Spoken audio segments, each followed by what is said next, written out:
What's going on, everyone? So there has been this back and forth between Paul Pierce, Dwayne Wade, and Paul Pierce. Look, he's a notorious LeBron hater, although he has been more receptive towards LeBron lately. He's actually said some nice things about LeBron as in the last year or so. But he usually doesn't like to give credit to Miami and LeBron and stuff. And he has said some things about Dwayne Wade, and he talked about, how if you swap me and Dwayne Wade, you don't think that I would win a couple championships. And Dwayne Wade recently responded to some of Paul Pierce's criticism and said, hey, it's rent's expensive and he's living rent free in my head type thing. And look, from a player perspective, you can kind of make an argument either way.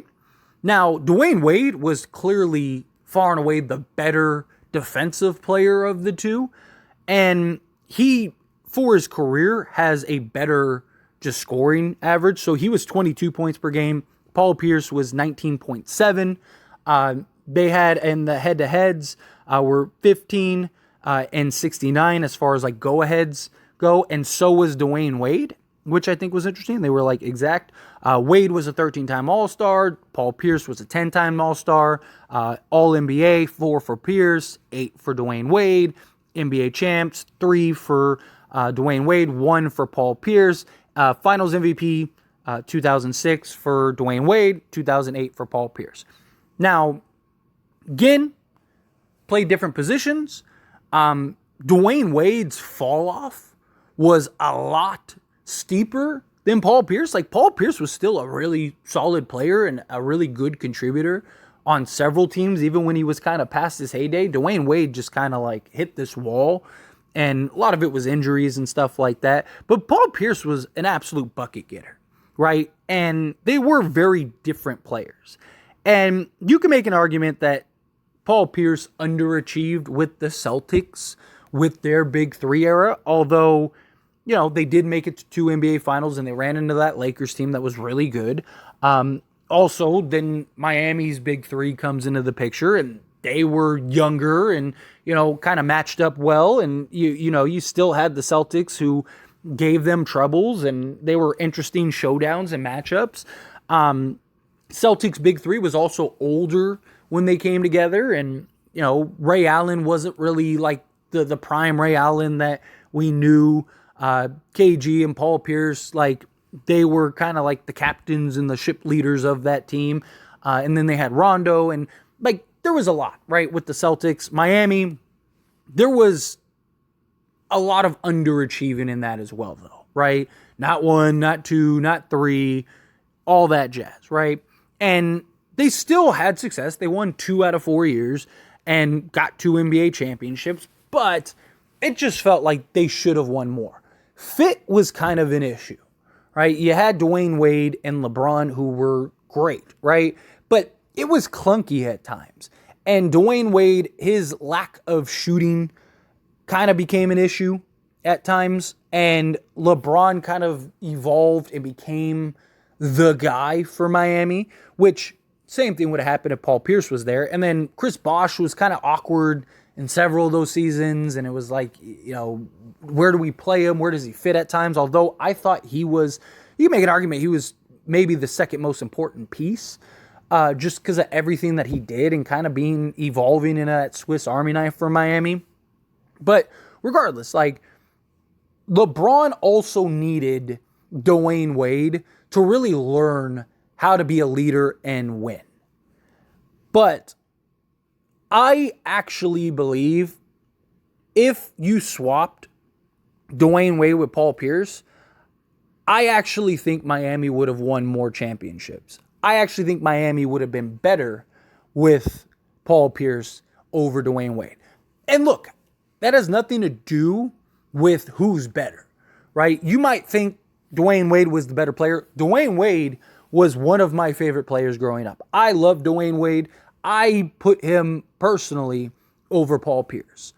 But Dwayne Wade was a very awkward fit with LeBron James at times. They were able to make it work to have some success, but Paul Pierce would have been a much more natural fit because of his ability to play off the ball, his ability to shoot the ball, right? You could have had him at the 4, Bosh at the 5, and then LeBron at the 3.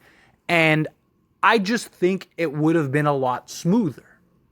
They wouldn't. Also, the drop off for Dwayne Wade in those later years, the injuries and all of that, wouldn't have been a thing. And again, even as Paul Pierce was getting into his later years, because of his skill set, he was still able to really thrive. And he was still able to really find spots. Where Dwayne Wade, he did rely on his athleticism and quickness and, the flash, right?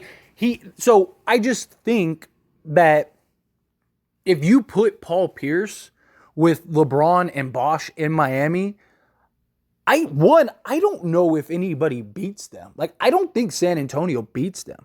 Because also, as far as Paul Pierce being another closer next to LeBron James, to where he didn't have to completely try to take over games down the stretch, and those games where he struggled at times, you would have had Paul Pierce who could have just taken over and also been another threat to hit shots. I think it would have been a tougher just matchup nightmare. They might have not been as good defensively, right? Because Dwayne Wade and LeBron just defensively were menacing at times. But you could have, with Paul Pierce, could have just went and got defensive guys. And you would have had the same, I think, level of scoring. And I just think a front court of Paul Pierce, LeBron James, and Chris Bosh would have been really tough. Really tough. That would have been the best front court in the league for, however many years they decided to stick around. And I just think longevity-wise, Paul Pierce would have made a bigger impact. And I think LeBron may have stayed, right? Especially if they win and they continue, let's say they go 4-0 with Paul Pierce. Does LeBron really leave that? I mean, I don't think he would have signed another long-term deal, but I could have seen him do a 1+1, and kind of do what he did with the Cavs, where he just kept doing those 1+1s. That I think would have been a real possibility. But I just think Paul Pierce would have been the better fit next to LeBron than Dwayne Wade. And a lot of that, especially early on, clunkiness, I think would have been a problem. The one issue I could see, though, is would Paul Pierce have been willing to kind of defer to LeBron James, right? That's what Dwayne Wade was really good at and okay with. There was even the talk where he's like, dude, you're the better player. This is your team. But, but you're Miami. This is Miami.